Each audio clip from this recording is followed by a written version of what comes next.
നമസ്കാരം, news prime മലയാളത്തിലേക്ക് സ്വാഗതം. ഇന്ത്യൻ ഭരണഘടനയുടെ കാവലാളായി പ്രവർത്തിക്കുകയാണ് നിലവിൽ ലോക്സഭയിലെ പ്രതിപക്ഷ നേതാവായ രാഹുൽ ഗാന്ധി.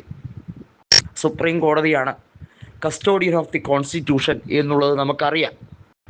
അത് കൃത്യമായി കോൺസ്റ്റിറ്റ്യൂഷണൽ ലോയിൽ പറയുന്ന കാര്യങ്ങളാണ്. എന്നാൽ സുപ്രീം കോടതിക്ക് പോലും പല സമയത്തും കൃത്യമായിട്ടുള്ള നിലപാടുകൾ എടുക്കാൻ കഴിയാതെ പോകുന്ന സമയങ്ങളിൽ രാഹുൽ ഗാന്ധി എടുക്കുന്ന ധീരോദാത്തമായ തീരുമാനങ്ങളെ ഇപ്പോൾ ചീഫ് ജസ്റ്റിസും അതുപോലെ തന്നെ കൊളീജിയവും അംഗീകരിക്കുകയും അതിനെ ആദരിക്കുകയും ചെയ്യുകയാണ്. ഈ രാജ്യത്ത് ജനാധിപത്യ ധ്വംസനം നടക്കുകയാണ് എന്ന് രാഹുൽ ഗാന്ധി പറയുമ്പോൾ അതിൽ കഴമ്പുണ്ട് എന്ന് ബി ആർ ഗവായി വെറുതെ പറയുമോ? ബി ആർ ഗവായി രാഹുൽ ഗാന്ധിയെ സപ്പോർട്ട് ചെയ്യുന്നത് കേന്ദ്ര സർക്കാരിനും സംഘപരിവാർ സംഘടനയ്ക്കും വലിയ തിരിച്ചടിയാണ്. കാരണം ഈ മനുഷ്യനെ ജുഡീഷ്യറി വലിയ തോതിൽ സ്വാഗതം ചെയ്യുന്നു.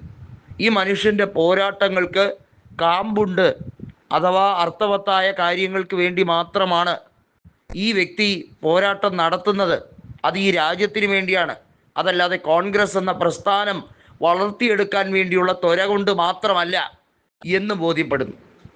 രാജ്യത്ത് മതപരമായി വേർതിരിവ് നടത്തി ഈ രാജ്യത്ത് ന്യൂനപക്ഷങ്ങളെ ഇന്ത്യൻ സെൻസസിൽ തന്നെ തഴഞ്ഞുകൊണ്ട് അവരുടെ പൗരത്വം നിഷേധിച്ചുകൊണ്ട് അവർ അനധികൃത കുടിയേറ്റക്കാരാണെന്ന് വരുത്തി തീർക്കാൻ ശ്രമിക്കുന്നു.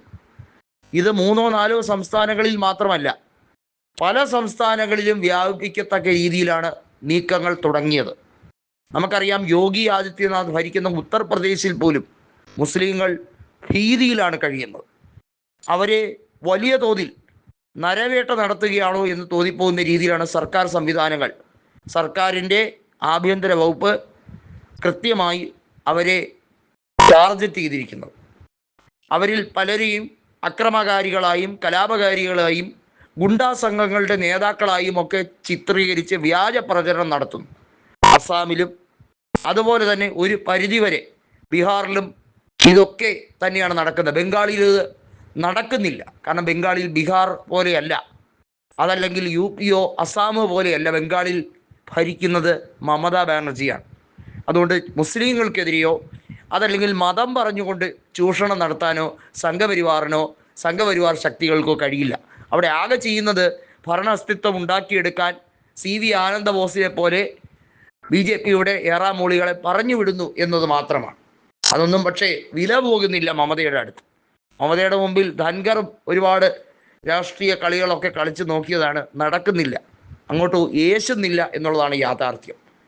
എന്നാൽ സെൻസസിൽ അട്ടിമറി നടത്താൻ ശ്രമിക്കുകയാണ് എന്ന് സുപ്രീം കോടതിക്ക് തന്നെ ബോധ്യപ്പെടുന്നതോടെ ട്വിസ്റ്റോട് ട്വിസ്റ്റാണ്.